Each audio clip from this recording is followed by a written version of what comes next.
কিছু কিছু গল্পের শেষটা যে এতটা কষ্টের, এই গল্পটা না শুনলে কখনোই বুঝবে না। তো পুরো গল্পটি শুনুন। একটি 19 বছর বয়সী মেয়ে তার প্রেমিকের কাছে গিয়ে বলে, আমার 20তম জন্মদিনে তুমি আমাকে কি উপহার দিবে?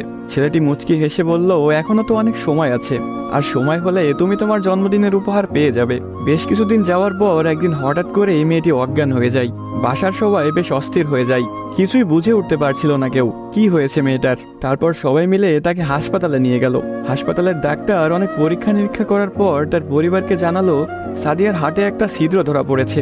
এখন যদি খুব তাড়াতাড়ি হার্ট পরিবর্তন না করা হয়, তাহলে হয়তো সাদিয়াকে আর বাঁচানো সম্ভব হবে না। সবাই এই কথাটি শুনে কান্নায় ভেঙে পড়ল। সাদিয়ার মা বাবা কিছুতেই মেনে নিতে পারছিল না। সাদিয়ার প্রেমিক সাকিব তার বিষয়ে ডাক্তারের কাছ থেকে সবকিছু শুনে বলল, এ কিছুতেই হতে দিবে না সে।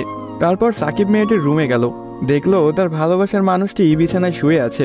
সাকিবের কাছে যেতে এই মেয়েটি বলল, সাকিব, আমি মনে হয় আর বাঁচবো না। সাদিয়ার চোখের পানি মুছে দিয়ে সাকিব বলল, কে বলেছে তুমি বাঁচবে না? তুমি খুব শীঘ্রই ভালো হয়ে যাবে। মেয়েটি বলল, তুমি কি করে জানলে? ডাক্তার তো বলেছে আমার হার্টে একটা ছিদ্র ধরা পড়েছে, আর আমাকে বাঁচানো সম্ভব না। ধুর পাগলি, তোমার কিছুই হবে না, দেখো তুমি ভালো হয়ে যাবে। এভাবেই বেশ কিছুদিন যাওয়ার পর সাদিয়া সম্পূর্ণ সুস্থ হয়ে যায় এবং বাসায় ফিরে যায়। বাড়িতে ফিরে এসে সাকিবকে খুঁজতে থাকে, না পেয়ে সাকিবের বাড়ি চলে যায়। সাকিবের বাড়িতে কেউ নেই। অবশেষে সাকিবের ছোট বোনের দেখা পেল সাদিয়া। কিরে, তোমার ভাই কোথায়? সাকিবের বোন কোনো কথা না বলে হাতের ইশারা করে সাকিবের রুমটা দেখিয়ে বলে উঠল, টেবিলের উপরে আপনার জন্য একটা চিরকুট রাখা আছে।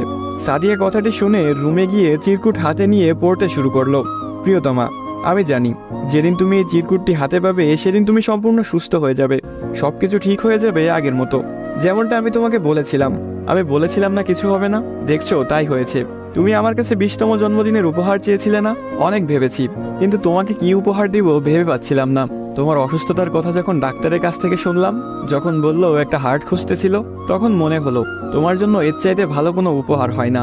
আমার হার্টটাই ছিল তোমার জন্য শ্রেষ্ঠ উপহার, যা আমি তোমাকে দিয়ে গেলাম।